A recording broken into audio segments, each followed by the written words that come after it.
instead of taking one person's word, how do I find out if that's real or applicable to me? And if I'm scared to find out, how do I know if I'm being warned away at a soul spiritual level, or I'm just a people pleasing, scared to be hurt person, and that's blocking my bravery? This season on the Living Out Love podcast, we are focusing on you, who you are, what motivates you, what you're here to contribute, and how you can expand.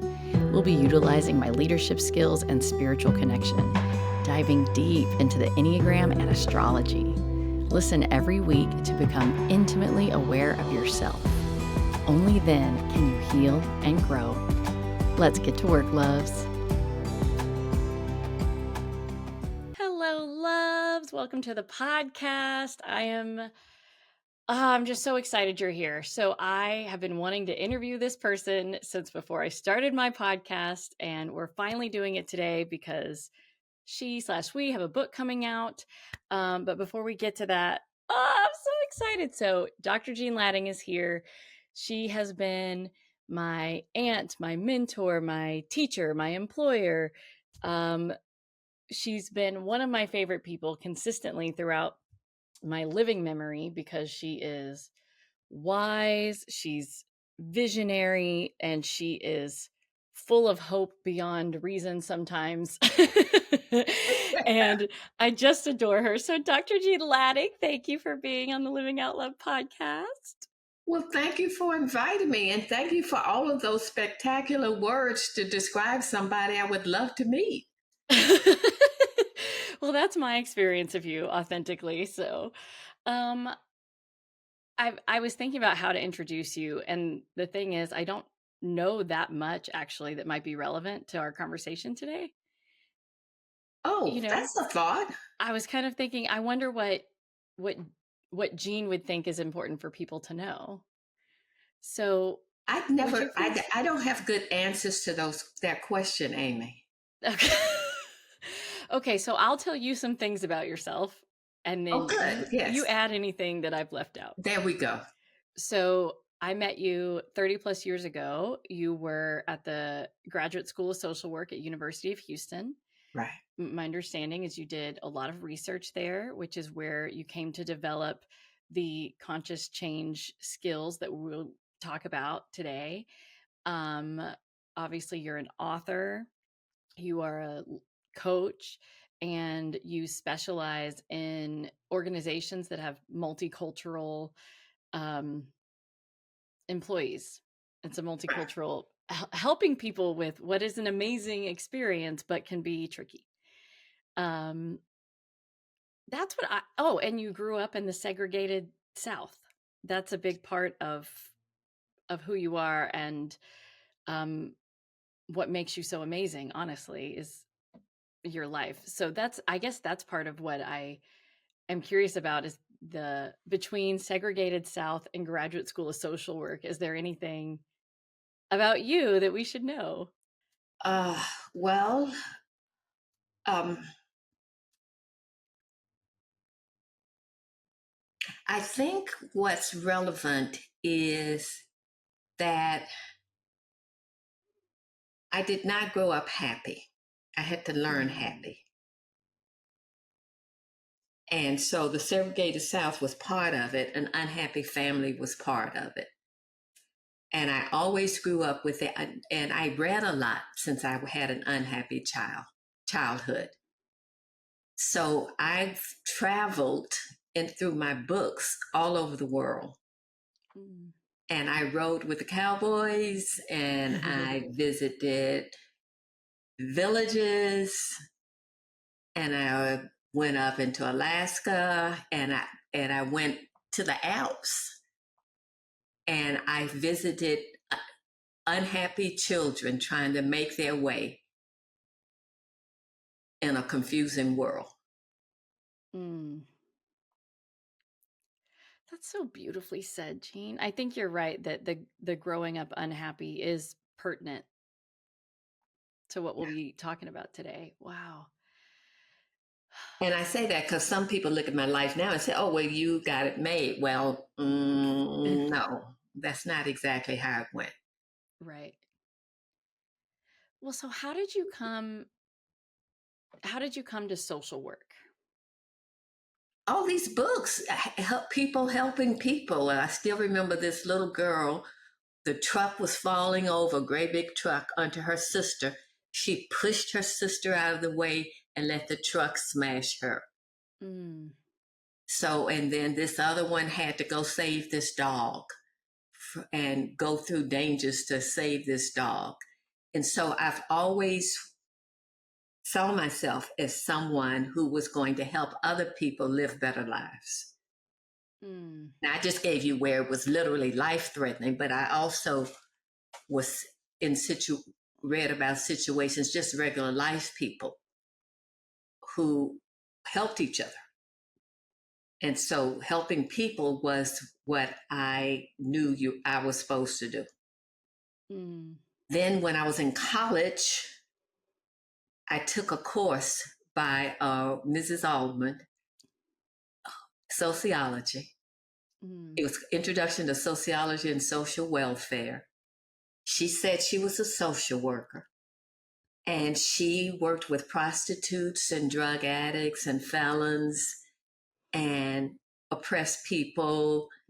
And she talked about how they were real human beings. And about halfway through that course, I said, whatever it is she does, I want to do that. And mm. after that, I declared I was going to be a social worker. That's what happened with you and me.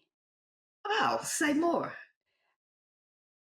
I was fortunate to kind of grow up with you as my aunt, so it wasn't in a class, but there were certain conversations that we would have, and I would have to ask my mom about this, but I swear there'd be times when I think she'd be like, I'm gonna let Jean handle her. like, like I'm not listening to mom or whatever. But um there were certain conversations that we would have where you have this wisdom in you and you share it so generously, if that makes sense, that it resonates with on such a deep level. Like, think when you say them, they make sense in a way that they hadn't made sense before. And when you say something, whether it's about me or about something else, I believe you. And part of that is because you've researched it, but part of that is you are so energetically, you're so clear about what's true for you. There's no wishy-washy. There's no like, oh, she's just trying to like fluff me up or whatever. It's like, this is what's true. And I think that's a very unusual gift, or at least my experience with other adults. I guess part of it was you just treated me like an adult to some extent. But I remember thinking, I want to be like that.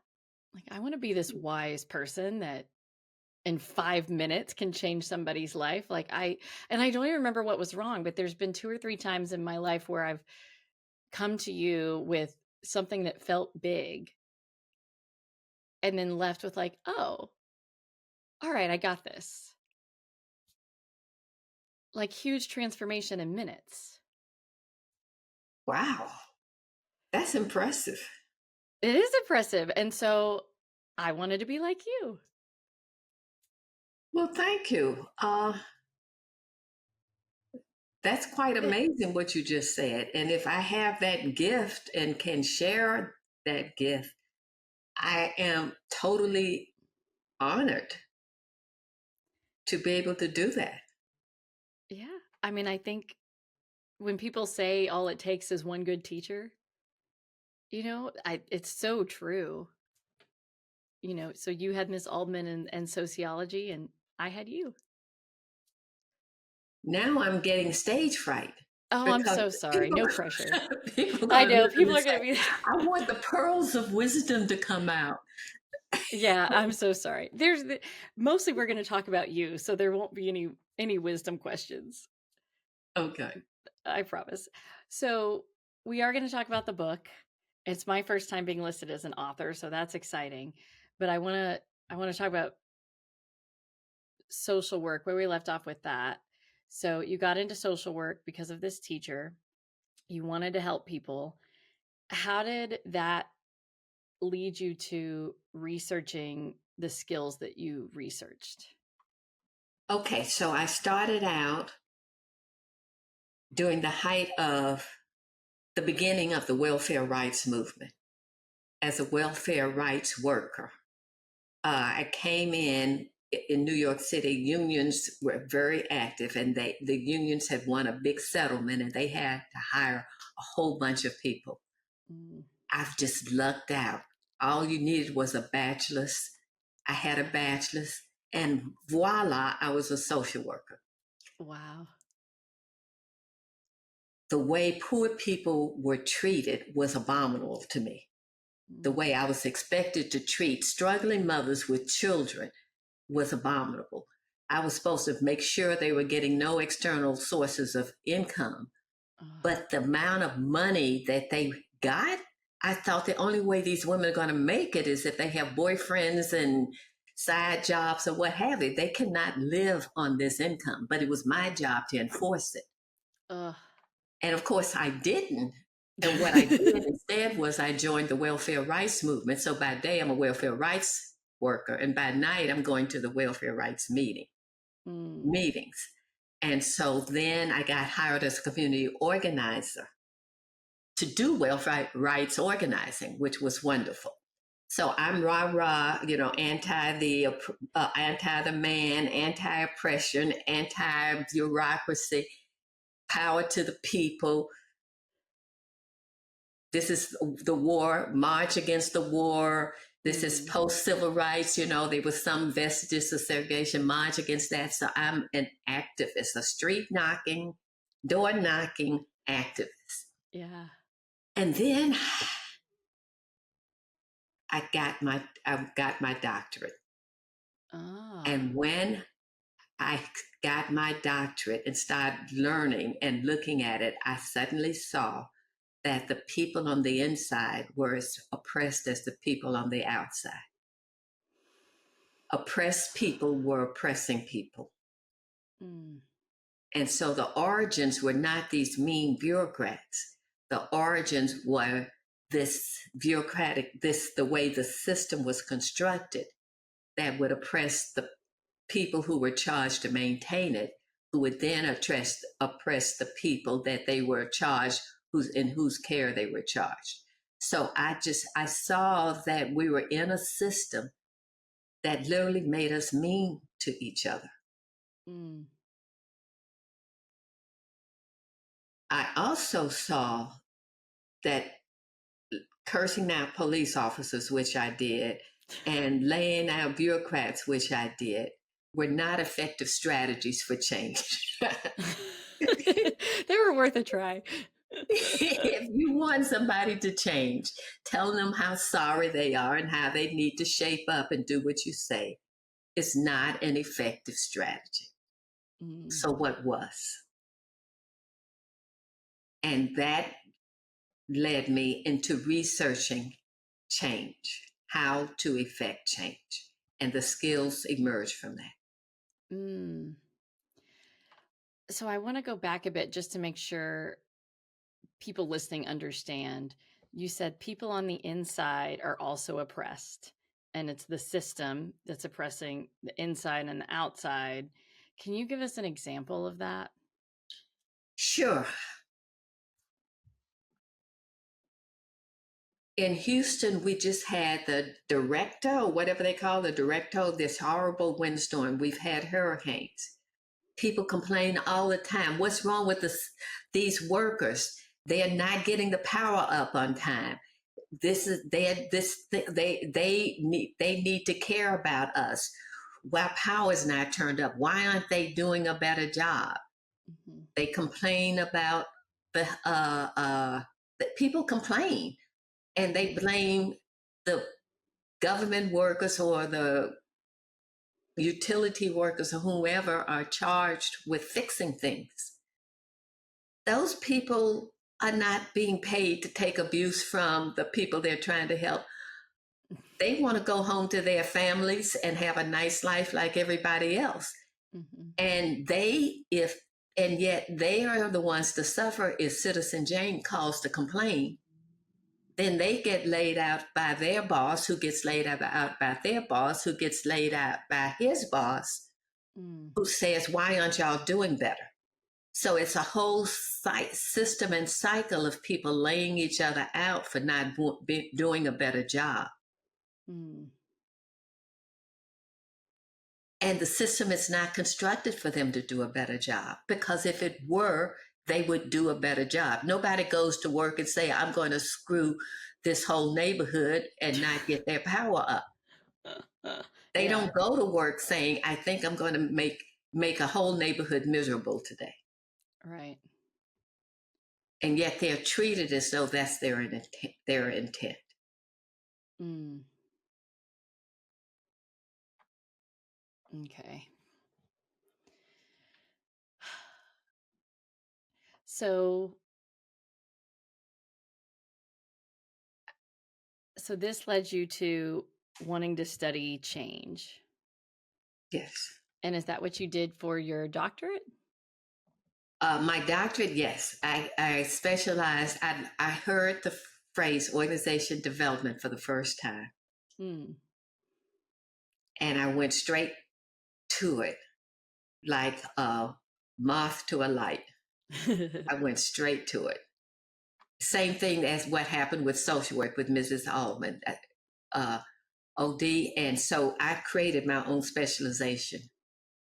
Nobody else I was in public health. Nobody else in public health had that specialization, but I went and told my dissertation chair, he was my advisor at the time, "This is what I want to do." He said, "Fine." Fine. Oh, that's neat. Yeah. I could understand that if you're somebody in public health, being led to OD probably is unexpected. Yeah, because yeah, it wasn't, but it was natural. There were people in. It's just like in social work, very few people do OD. In public health, the same thing. Education has more OD people, business first and then education Oh, okay. as fields. Yeah. Well, I followed you down the OD route. Yes, you I did. I didn't get the And social work. you chose positive psych, which if I had known about it, I would have done that. Yeah. Well, who knows, that might not have even been available when you got your doctorate. Oh, it might. Oh, it probably wasn't. Yeah. Seligman founded it. Yeah, no, it Mm-hmm. wasn't. Yeah. So there you go. Well, so tell us about conscious change skills. How did you research them? What are they? Okay, so the beauty of a field like social work and the beauty of being a social work academic is any problem I have in my life, all I have to do is go to the library and look it up. Marital problems, let me go learn about marriage. Uh, uh, System change problem, let me go learn about systems. Somebody treats me bad, let me go look up that's phenomenal. So I was everything that I was interested in, no matter what the situation, boiled down to people wanting somebody to do something different and not knowing how to get them to do that different thing. Mm. So the students wanted me to do something different. I wanted them to do something different. I wanted them to stop being passive aggressive with me and just tell me what they want instead of sliding around. Well, I was sort of thinking that, wondering whether, I'm not sure. I mean, I don't want to bother you, Dr. Latting, but I was, what are you asking me for? Please tell me what you want. So how do we make this happen? And then the rumor mill among students, as I learned when I was teaching, is horrific. So Mm. students would come up to me and said, "I heard that I should not take Miss So and So's class because she's mean." And I said, "Who told you that?" She said, I'm giving a real case example. Okay. Um, Cassie told me that. Do you like the clothes Cassie wears? Would you wear Cassie's clothes? Well, no. Have you met? Are you good friends with Cassie? Do you like her friends? Well, no, I don't know anything about it. Why are you going with what Cassie says? Well, we were talking in the hallway. So all you know about Cassie is that you were talking with her in the hallway, and she advised you against this faculty member. Yeah. No, the faculty member's not like that. And we need to, so I literally started teaching judgment in my Yeah. classes. How do you even make decisions? And so that led me to thoughts, how we form automatic thoughts and automatic judgments, how we influenced, and emotions. How do we discern between a real fear and what I called an ego fear, Mm-hmm. a soul fear, where it says, do not get on that elevator, and you don't Yeah. know why. Just do not get on that elevator. And an ego fear, I'm scared he won't like me if I do such and such. And so therefore, I'm not going to do it. But I don't know if that's my ego fear is real, but I don't know how to ask him, is it okay? And so I don't. So you see, all of that churning that people do, I had to disentangle that, and that I do, by the way. So I had to disentangle all of that and identify the skills. So what I just described to you was basically the precursor to testing assumptions. I think that Miss So and so, the teacher, is not a good teacher because Cassie told me in a conversation in the hallway, even though I think Cassie has on ugly clothes. I'm still going to believe her because she told me that. Well, how do I test the assumption that I now have about this other person? Instead of taking one person's word, how do I find out if that's real or applicable to me? And if I'm scared to find out, how do I know if I'm being warned away at a soul spiritual level, or I'm just a people pleasing, scared to be hurt person, and that's blocking my bravery? Yeah. If you could just give me the answer, you could stay in my pocket for that one. That'd be good. Okay, so Yeah. since you know the skills, you know what skills I'm talking about. I'm talking about testing assumptions, clearing emotions, as the beginning steps. And so slowly but surely, so here's the way it worked. Something terrible would happen in my life. My feelings would get hurt. I'd go research it. I'd write about it. I'd learn the skills behind it, and slowly but surely built up the skill set that people needed to get through life.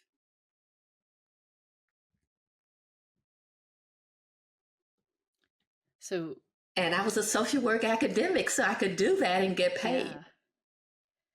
So, when you were building these skills, it was for yourself first. Okay. Definitely. And I'm Okay. teaching people, I'm teaching community, I'm teaching empowerment, I'm teaching leadership, I'm Okay. teaching, even I'm teaching research. Research is about thinking. People think research is about math. It is about thinking. How do I define a problem, investigate the problem, and find out if my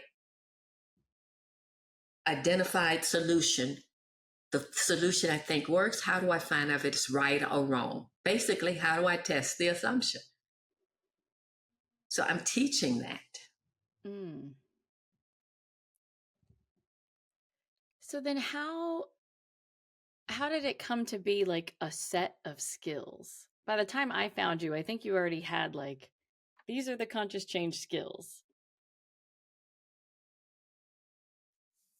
I'm a list maker. I Okay. make lists. So I identify a skill, it goes on the list. And then I look up and I have these different lists of these different thoughts. And I say, oh, these go together. I don't need four separate lists. I can make one big list. So I have, so the skill set is nothing but I make, when I'm going packing, I make a list of what am I going to take. Hmm. So then when I get a bunch of lists, somewhere along the line, I learned no more than six things Yeah. before in a list before Yeah. people's minds boggle out. You don't make a list of 15 things. So I had to group the lists and give those groupings names. Mm. It, it's, it, it's not more mystical than that. Okay. So you didn't set out to be like, this is the paradigm of change in leadership. Here's the here's the book. Oops, Amy. Oh, there Yeah. you are. Amy, I'm an inductive thinker. You know that. I go from the particular to the universal. I don't start off with the universal. When I write my blogs, I start writing. And then I look and say, what is this about? Oh, it looks like it's about this. And then I might think of some thought over here, and then I write about that. And then I think, how does this fit in with this? Mm. So I piece together from parts. I don't start. A lot of people have to have it. I can't write unless I have an outline. I have never. Here we go. When I was in the eighth grade and they were teaching us how to write, Mrs. I forgot her name, it just escaped my mind. She was teaching us how to write essays. She had us write an outline, hand it Yes. in, then write the paper from the outline. Screw that. I tried writing the outline. I couldn't do an outline. I wrote the bloody paper. Yes. Then I outlined the paper, handed it in, got her feedback. Then I wrote tinkered with the paper had already written. And I always got an A because my paper always perfectly followed my outline. Mm. But of course, I wrote the paper You did. first. Yeah. Oh, all right. So this was a little bit at a time. You grouped them into 6 skills. Anybody that's listened to my podcast for any length of time will know that I am obsessed with anything emotions. So I obviously have a favorite of the 6 skills, but or skill sets, I should say. So what are the 6 skill sets? Testing assumptions, clearing emotions, building effective relationships, bridging differences, conscious use of self, initiating change. Mm. Testing assumptions, I'm starting off with the fact that Cassie told me not to take Miss So and so. How do I test that assumption? Well, the way to test that assumption is possibly go talk to Miss So and so and see if she's really an ogre, like Cassie says, or can I deal with her in the class? But I'm scared to holy death. How do I clear my emotions enough that I have the courage to go talk with her and that I can listen to her with an open mind and not with all my biases and assumptions that's been built into me by Cassie? To do that, I now have to go and ask her questions and intelligent questions. As I'm at building effective relationships, I now have to go and ask her questions and listen to her and what she has to say and tell her my fears, maybe even, and get her feedback on her. So, those are all building effective relationships. To be able to do that, I have to overcome the power differential because she's the big teacher and I'm the lowly student. And so I have to bridge that difference of the power differential. She could be white and I'm black. She could be male and I'm female. She could be Christian and I'm Muslim. We have some difference that I have to overcome for me to go back to be able to ask her the intelligent question and clear my emotions, test my assumption. So, okay, I do that. So now how do I show up powerfully in the conversation, even though I'm scared to hold it down? How do I show up and use and recognize that even though I consider myself a lowly student, I have power in this situation. I can choose or not choose to sign up with her. I can spread ugly rumors about her. I have power in this situation. And assuming I get through all of those 5 things, then how do I initiate a change so that if I sign up for her class and I find out that there's something in the syllabus that offends me or bothers me, I can talk with her about it and make it work for me.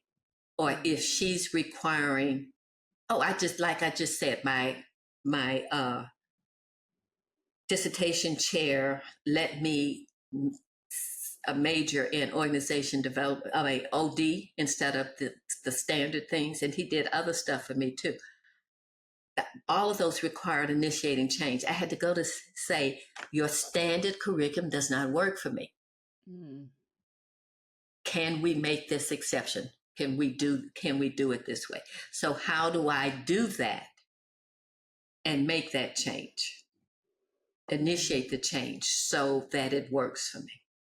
So I take her class, I sign up for her class, I see she's requiring people to do something silly that I've already done. I already know how to do that. I don't want to do that. I want to do this other thing. Can I go talk to her?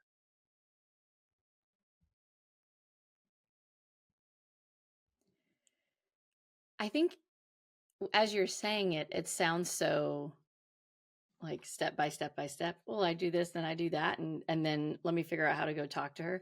I think we take for granted how many times we don't even know that's an option, and how many times we just go home and grumble about the professor that ought to know better. That's why we have wars, Amy. That's why we have a 50% divorce rate. That's why we have homelessness. You know, when I started my business, I never intended for it to be fully on the spiritual side. My thought was spiritual people need leadership skills.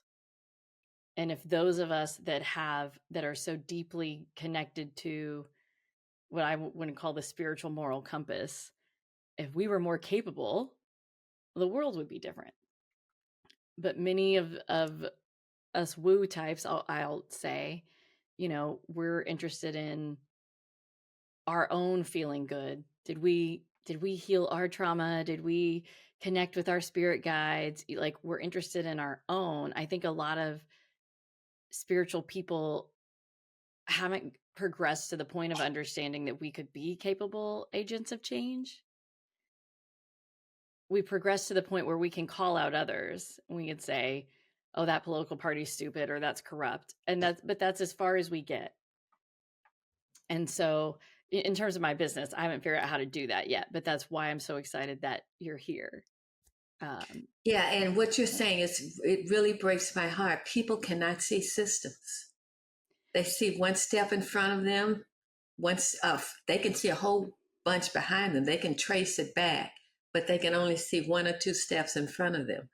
They cannot see the student who's telling me that she's not going to take this instructor because Cassie told her not to in front of the elevator. Yeah. She can't see that Cassie comes from a background and a perspective and a framework, and the teacher does, and she doesn't see the whole school as a system.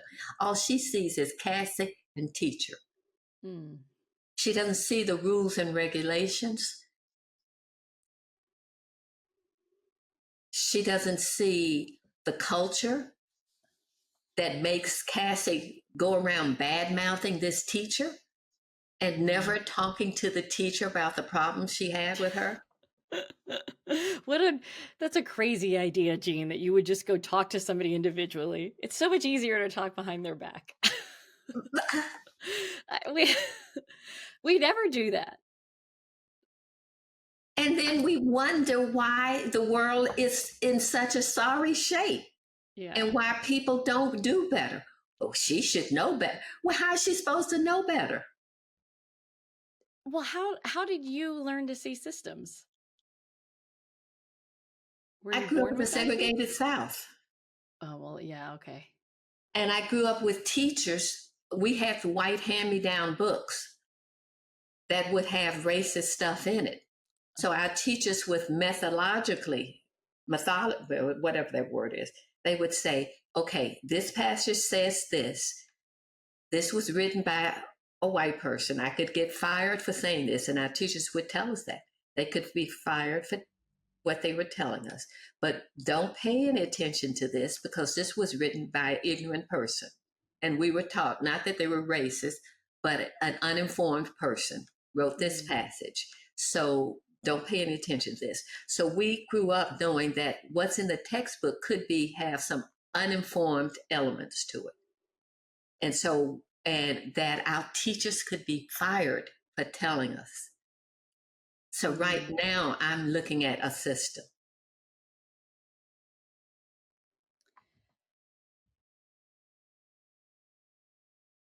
How would you encourage people to become familiar with systems? Like, there's people who are concerned about the way the world is. They know they can vote, but that's about all they know.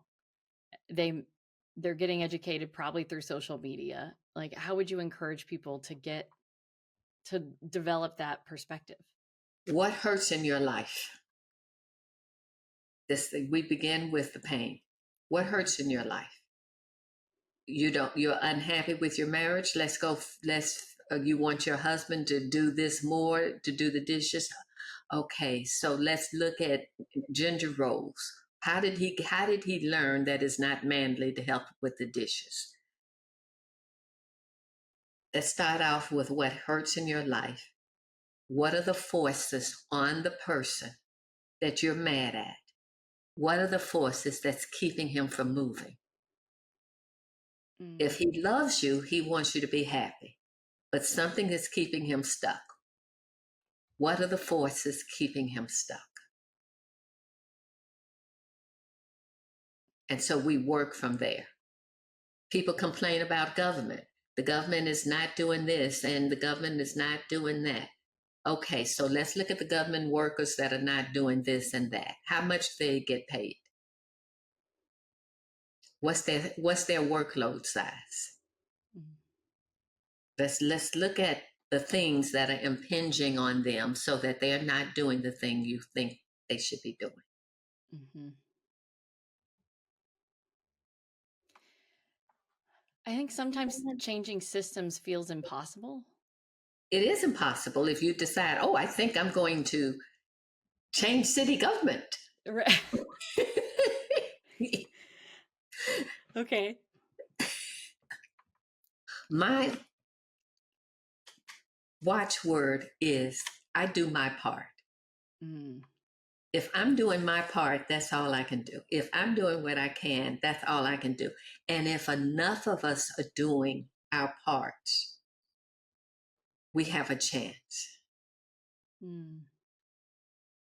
But the people who give up and say, I can't change the whole thing. Right. So I'm doing nothing. I can't relate to that. What's your part? Your mother calls it do what's mine to do. Mm-hmm.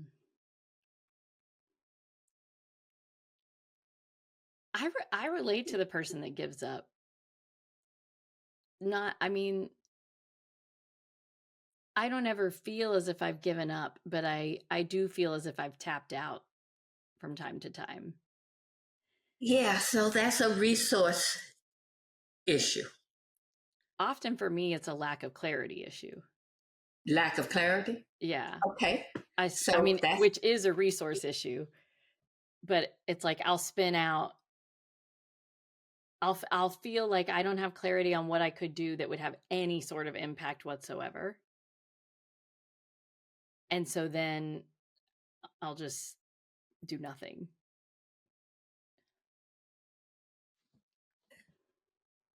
There's something in this society that has people think that if they don't do this great big grand thing, they've done nothing.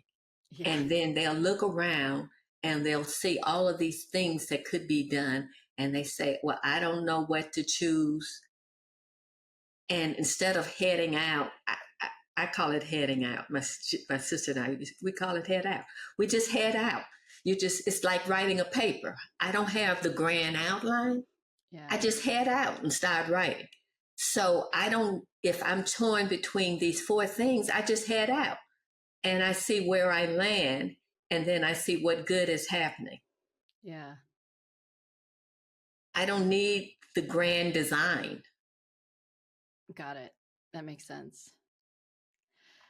And I will say I've never identified as an activist. Like I don't feel like I'm an activist. And so and then, you know, there are a lot of spiritual voices that would say because of law of attraction, you don't want to focus on being anti anything. You don't want to have to protest anything because that's going to create more of it or whatever. And so I've like questioned that and thrown that around a lot. But then some things have been happening lately in the great state of Texas that directly affects me and my children. And I realized that whether or not I identify with activism is completely irrelevant. This is what I'm called to do right now. So I took my kids, we attended our first protest. And it was interesting because you just walk around a city block holding a sign? Like it doesn't, at first it doesn't feel like you're just doing anything at all, but then my experience was seeing how many other people were willing to show up in the hot sun, seeing how many people were in suits and willing to, take the mic and speak about things. So, what I'm referencing is about the education system, which is public. It's not any one demographic, but I was fascinated to see that the NAACP had a very large footprint in that protest. And it got my wheels spinning a little bit about that.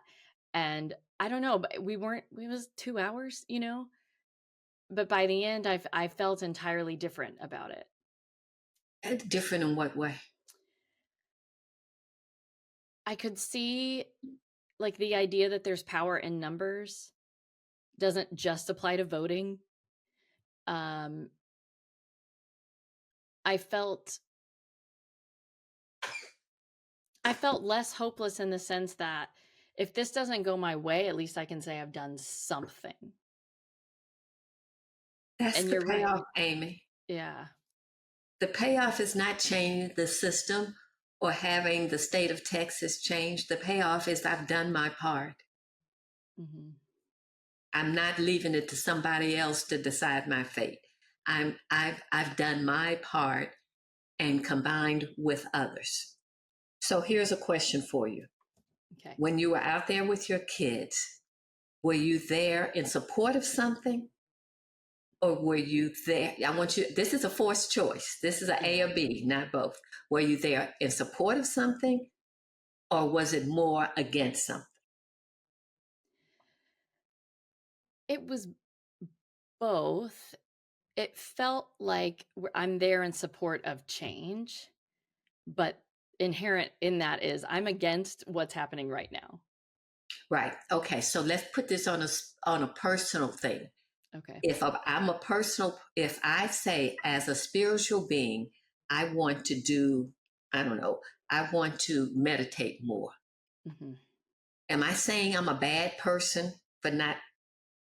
The amount of my meditation now is terrible. Right.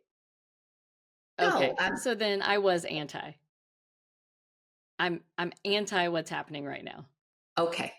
So can you be anti what's happening now and for the change you want to see?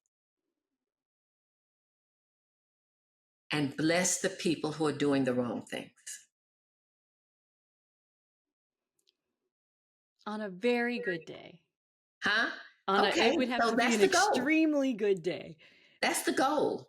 What I learned, I think back now, I still remember standing in Harlem in some protests, yelling and cursing out some poor little police guy, a black policeman who looked at us and was trying to tell us, I'm with you, but I have to get, I have children at home. I have to support. And I just laid him out. And I regret that. I was young. I didn't know any better. But I could have, what I'd learned and what I taught when I taught community organizing was how to protest and stand for the change without treating the people who are not doing the change, the bureaucrats, without treating them as though they are full of crap. They're getting paid sorry salaries. They're implementing what they've been taught. They don't know any better. So we want the change and we want to bring them along. Mm. Let's bring them along. Let's not push them away. So that's one of the things that's remarkable about you that sometimes I don't even know if I aspire to, because I kind of like being cynical, which is like the amount of hope that you have. Like I'm in my mind, I'm thinking, yeah, I'm going to bring along some of these people. Amy, I've done it. Do you remember the blog post? Yes, I remember. I know you've done it. You can't do it if you expect immediate change and if you don't see them as human beings. It's so ironic. Fascinating to me. People think that they can go give somebody a piece of their mind and that person will change on the spot and acknowledge they've been wrong all of their life. It ain't happening. As we're talking, I'm identifying that I need a system for releasing anger. Yes. Because I carry that around and then I can't get to where I really want to be. Yes. Yes. Clearing emotions. And the other thing I was going to say earlier that's ironic now is I was going to say, when you were talking about testing assumptions and people within the system are also oppressed, I was thinking, I like the thought that everyone is innocent.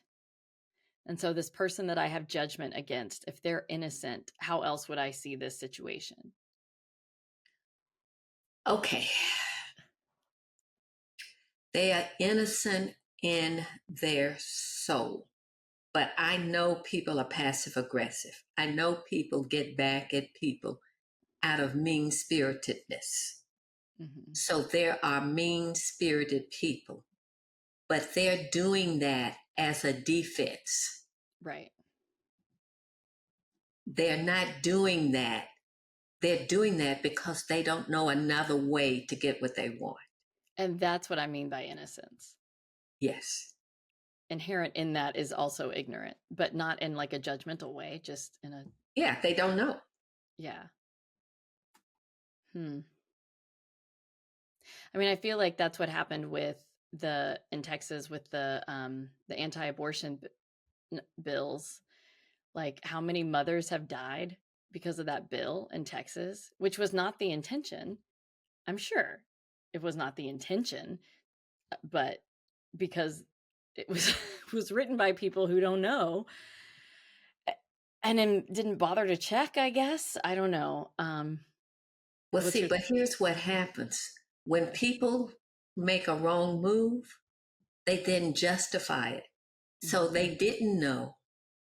And then it started happening. And then they said, well, it's not my fault.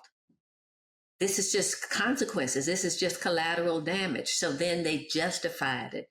And at some point, it becomes mean-spiritedness because they can't go back and revisit their original decision and say, I was wrong originally. So they just add justification on top of justification on top of justification until you end up with mean-spirited, hateful actions. That people know. I listen to, and I don't want to say a famous female conservative woman. I listen to her on TV with all her beauty and glamour, spouting out thus, thinking the image and the words don't match. And I just still am rattled that she can believe what she was saying. And the only way she can do it is she started off with one tiny belief and then added on top of that, and then added on top of that, and justified her way until now she's defending her party. Mm.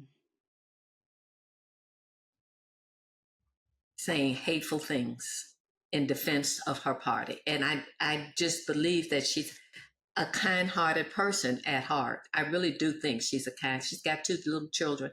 She's kind-hearted. Mm.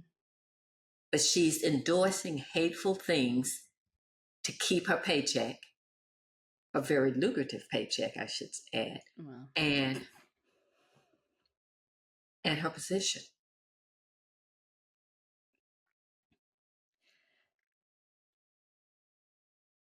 Sometimes I've wondered the state of things.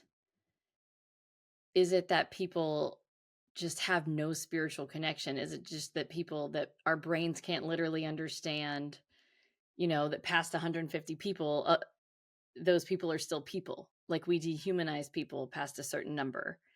And so when I talk to you, I get hope that maybe we're not spiritually inept. Maybe we just don't have the skills.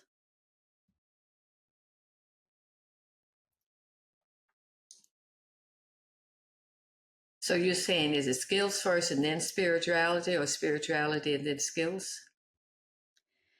I'm saying that sometimes I look around, I read the news, I look around and I think, these people have no spiritual center. Oh, spiritual. They, like, I think whether you believe in God or most not. people do not have a spiritual center. Okay.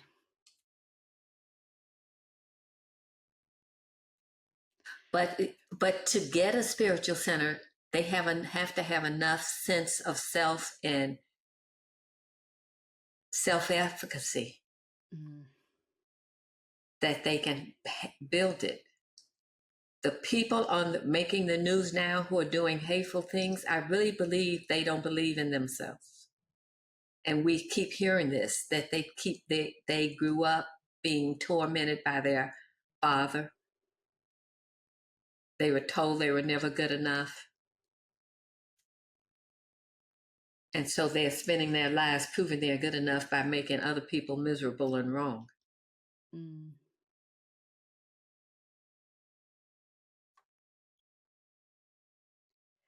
So where's the hope? The hope is not looking minute by minute, week by week,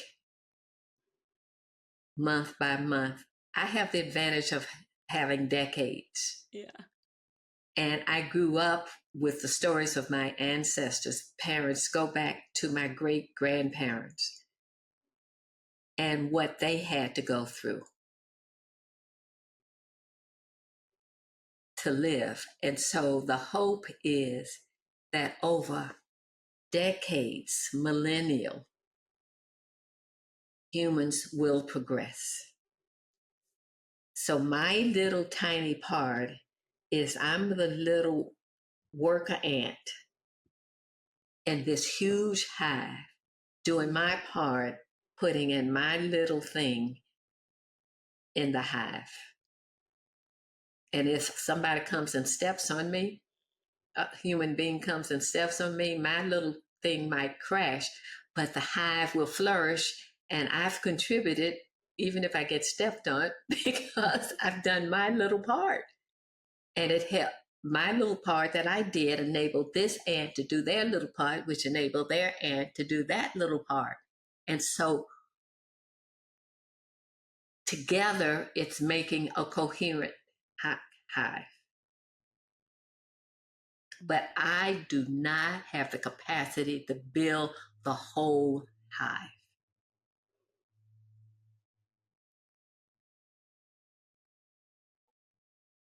Okay. Is that hope? Yes and no. It is. It's a great deal of hope. And the whether it's conscious hatred or unconscious complicity, there's a great many people that don't know that they don't know.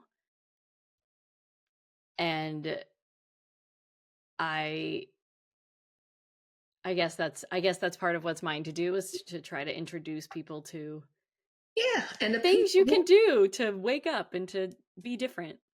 Yeah, so you're looking at all the people who don't know, and I'm looking at all the people in the process of becoming. Okay. And some people are way, way back in the process of becoming, and some people are way forward in the process of becoming. But we're all in the process of becoming. So I grew up that we're all in the process of becoming. Yeah. That's a spiritual principle I grew up with. Mm. I need to get that drilled into my brain. Like when I'm quote working, or when I'm in my spiritual mindset, I so easily am in that, but I'm not in that when I'm watching the news. Oh yeah, when people piss me off, they are not in the process of becoming. They've decided to become something horrible. So Yeah. so yeah. Okay. But I know that's like a layer of clothes that I've put on. It's something that I've put on, and it may take me a lot of trouble to take it off. Reach and unzip the zipper and all of you got to go through to clear your emotions and get rid of it. Let me ask you about anger. Are you ever the type that you will like hit a pillow or scream into a pillow, or like, what do I you do with did that anger? for a long time. I can do that now. I'm very efficient at that. Okay. Mary Holland, whom you know, who's now deceased, she taught me emotional primal therapy through one of her friends, and literally screaming into a pillow Mm-hmm. and releasing stuff. So I had a lot to release. And so I went to a bunch of workshops and I learned to do that. And then I went to the Sedona workshops and others so that I didn't need to expel it. I could do it in my head. Okay. Right. And so I got mad at someone just over the weekend. Somebody did something. And I said, this person, people might, it was a relative, I said. So some were saying, oh, she's just, and she's just, and I said, no, this is intentional. This is intentional. This is passive aggression. She's trying to punish me. I know she's punishing me. And I said, how often do you hear me talk about people punishing me? They said, well, no, you don't talk that way. I said, no, she's punishing me. Mm. And then, so after that conversation, I'm mad. Mm-hmm. So I had to reposition her in my brain because I know that I can change the perception of people. It's all perception. I can change the perception. So I repositioned her as someone who did not know how to tell me what was upsetting her. Mm. And so instead of directly telling me, she was doing this passive aggressive stuff. But through the passive aggressive stuff, she was letting me know she was displeased. And that was her best way of doing that. She Gotcha. did not have the words or the courage to say, Jean, I wish such and such. Instead, she's doing, Mm-hmm. because that's the only language she has. But I had to reposition her, Amy, in my mind to see that this was the best language she had. Yeah.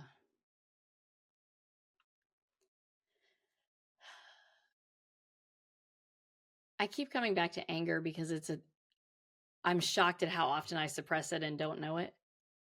How what? How often I repress anger and don't know it. Okay. Yeah. Well, that's real important. So the other day, it was mom rage. I was just like, it was so strong in my body. And I remember thinking, I should just go into my room and yell into a pillow or like slam pillows against the bed. It was so physical in my body. And I remember thinking, that's so over dramatic. Like, like Oh, I was, no. you know, The next time, do it. yeah, I've had 2 or 3 episodes. There's a pantry closet right here downstairs, yeah, surrounded by 3 walls. And I have gone in there and cursed out people and screamed and cried. yeah. You don't let don't, this is a firm rule. You do not let crud live in your body. Mm-hmm. It has to be expelled. And this is the spiritual. Oh, if I'm really spiritual, I'll forgive her. And then no, Yeah. get the Can't forget crap out of your out. body. Yeah. Yeah. And it's not true forgiveness if the anger is still in there. No, expel the Yeah. crud. Then, once you get rid of the crud, that's clearing emotions. Once you get rid of, and I call it the crud. Once I get rid of the crud, then I can do the other things. But if I have crud inside me, I can't do function. I'm gonna start saying that. I just got some crud today. Yeah. Uh, so this isn't on our outline, but I this thought popped into my mind this season of the podcast. I wanted to focus on like a deep dive into who we are as individual beings. And I was thinking about the idea that if I was to think about like who am I? For most of my life I would have thought, "Oh, I'm a compassionate person. I like learning." Like I would have said all of those things. And it wasn't until recently that I would have said I'm a white person. And I'm curious when if you were to ask yourself who are you, would you identify that you're black, and would that have been the Black case your whole life? female, Yeah. black female professor. Yeah, I would. I'm not afraid of labels. Okay. I have a Okay. lot of labels. There's We're going to come to the book very shortly, but one of the things that I like about you is your specificity with words. That is one of the things I aspire to be like. And one of my favorite skills, I mean, A, because the skill itself, but B, because of the words, it's in bridging differences. Sustain chronic unease toward exclusionary behaviors. That is one of my favorite ones. A, it's one that I can easily forget about, and then I remember, I feel like a rock star. Um, but B, like the words in there. Oh my god, it's so. I think all of your skills have such beautiful, accurate language. Thank you. Well, I'll give Mark Hayes the credit for the term sustain chronic unease. Okay. Oh, That he nailed it. phrase comes from the safety field. Okay. Workers, think of workers in these dangerous situations with these hard hats. Mhm. If they don't sustain chronic unease, if they say it's none of my business, oh, that pot, that pan shouldn't be out there. Somebody could step into it, or a car could. That nail shouldn't be there. Oh, but that's none of my business. That's over in Joe's territory. I should do nothing about it. Then Mhm. Joe could die. So in businesses where there are a lot of safety issues, chronic unease is what keeps people safe. Mhm. And that anything wrong, I have to watch out for, or else my good friend Joe could die. Not Mhm. just me, but I have to watch this whole community. And what people don't understand in racial and gender issues, Mhm. oh well, she's a woman, and so that's I don't know how women think, and that's for her to handle. That's me not realizing that I'm negatively impacted if she's hurt. Mm. right? I think it's none of my business. She's hurt. It has nothing to do with me. That's because I'm not drawing a connection between her, the culture she's in, and how that same culture is oppressing me. I You're don't swimming in see the that. same water. We're in the same water. That same culture is oppressing me. And so that's, if people get that, that they're oppressed, uh, uh, the Sum of Us book, that was her whole point. We live in the same thing. It's not just black people who are hurt. The things that oppress black people oppress white people, except it hits black people first. Mm-hmm. And since it hits black people first, we think, oh, well, that's a black problem. We don't know that pollution that's put in the black neighborhood is traveling over into my neighborhood. Mm-hmm. So sustained chronic unease means I have to be community minded and know that the dangers out there that hurt somebody else hurt me. Mm. I'm glad you like that. We just added it with conscious change. It's not in Reframe and Change, our first book. Oh, it's not in the book, but I've taught that skill. So we've had the skill for a Yes, while. Yeah. Mark gave me the vocabulary. Okay. Okay. Yeah, it's one of my favorite skills because I'm not naturally community minded. And I think there's certain things that I would notice, like a woman being interrupted a lot by a man. I would notice that because that's something that happens towards me. But that skill reminds me that that's not the only exclusionary behavior to be mindful of. And that there's a lot that if I had awareness, I would notice out in the world differently. So yeah, that's what anyway. They're all my favorite, but that's That's because of the you. language. I'm so happy about that. So listen, we got to talk about this book. Okay. And we when you told me what the book was going to be, I was like, that sounds terrible. Why did you think that? You said that, and why did it sound terrible? I was like, who wants to read a bunch of stories? Like, I just didn't get it. I didn't get it. But tell me, who wants to read a bunch of stories? Like, who wants to read a bunch of stories? And how is that going to help me understand leadership skills? And I didn't get how it would function. But So you just thought a bunch of isolated stories of people whining and complaining, or what? I thought even if it was stories of them being superheroes, like I didn't understand. I know as humans, we learn through storytelling. I know that, but I just didn't, that model for a book was not something I had read before or heard of before. And so to me, I was like, Oh, I see. I didn't get it. But the thing that's hilarious to me about the fact that I didn't get it is it's almost like reading a telenovela. Like, except it's true, it's real life.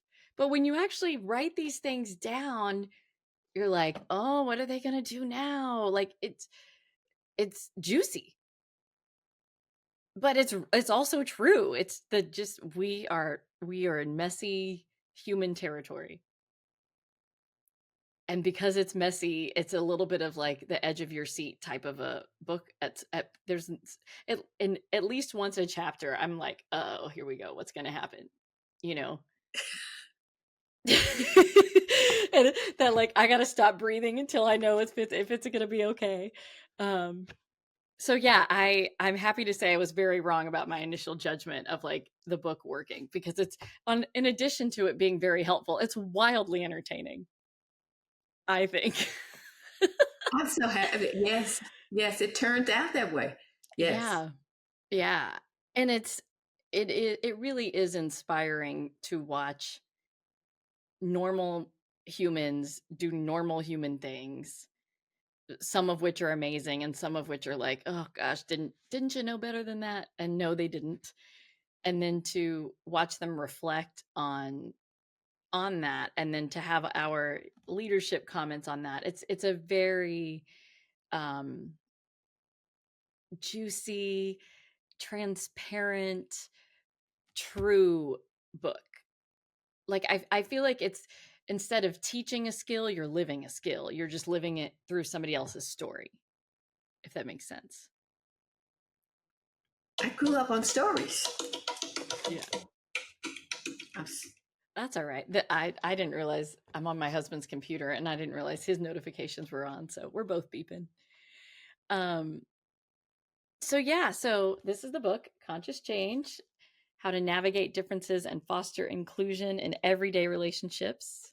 Yay. Tell us about your book. students telling me these things. I'm running into people 4 years later and they're telling me, oh, guess what happened? Yeah. I Well, don't remember your name. Who are you and why are you stopping me at Sam's yeah. telling me about your life? Oh, you were in my class. Oh, what happened? Yeah.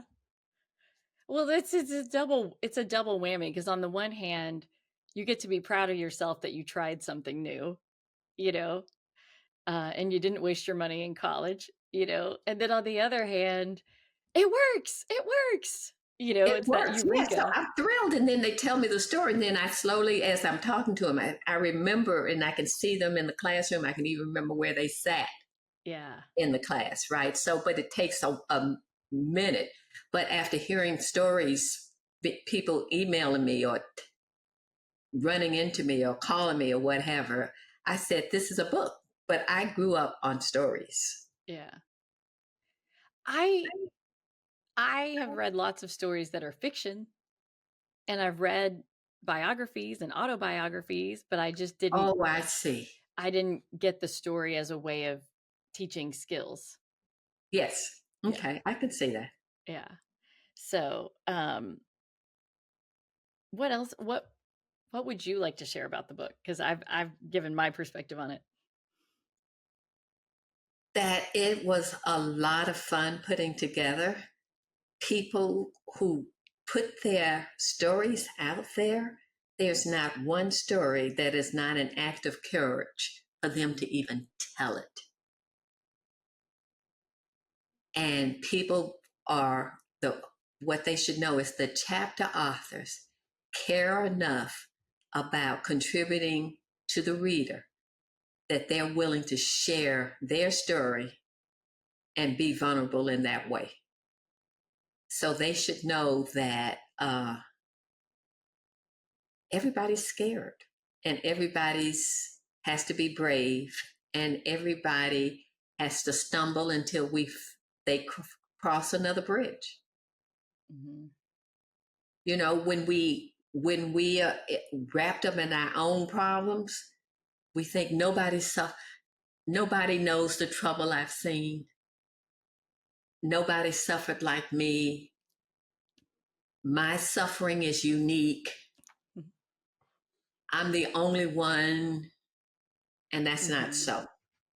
These chapter authors are willing to say, I've been through hell in a handbasket also. And I'm telling the story so that you can learn from it and all of us can grow together. So the amount of gratitude I have toward them is beyond expression. Mm.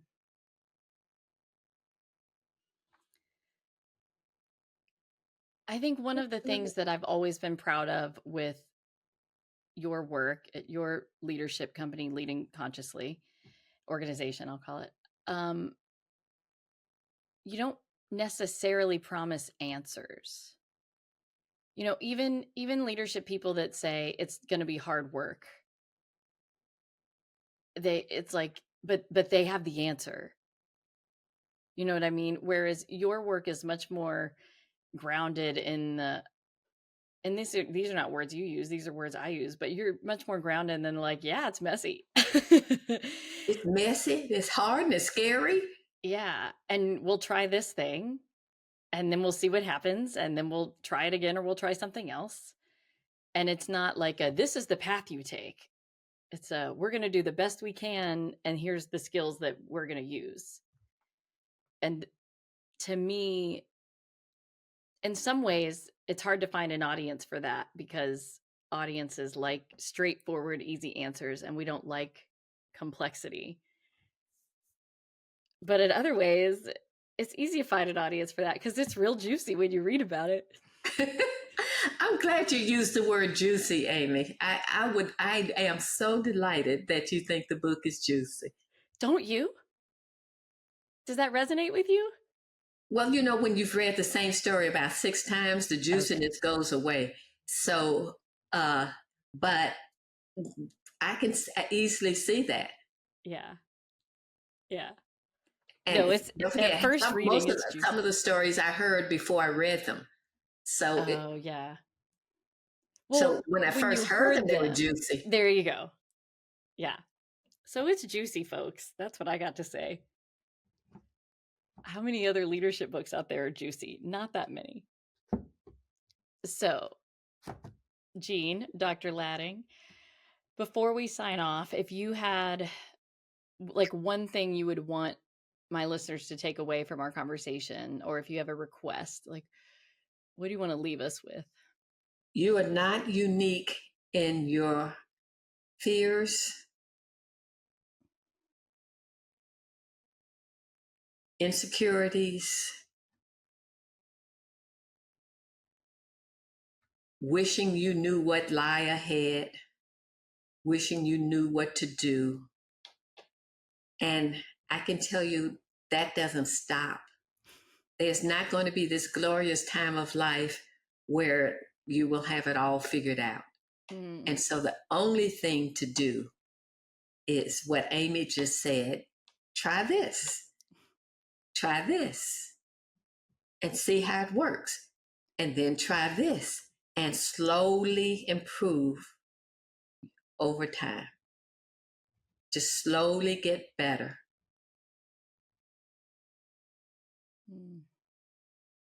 In the process of becoming. Just resign yourself to the process of becoming. And when you have become, you'll leave the planet. Yeah. Probably not for the first time either. And definitely, probably not for the first time. Yeah. So I'm going to, link in the podcast episode where people can find the book if they would like to buy it. Do you have any requests? Let's say they like the book and they want to leave a review. Does it matter where they do that? Oh, yes. Please leave a review at Amazon. Go to www.leadingconsciously.com. Look for books. Find the Conscious Change book.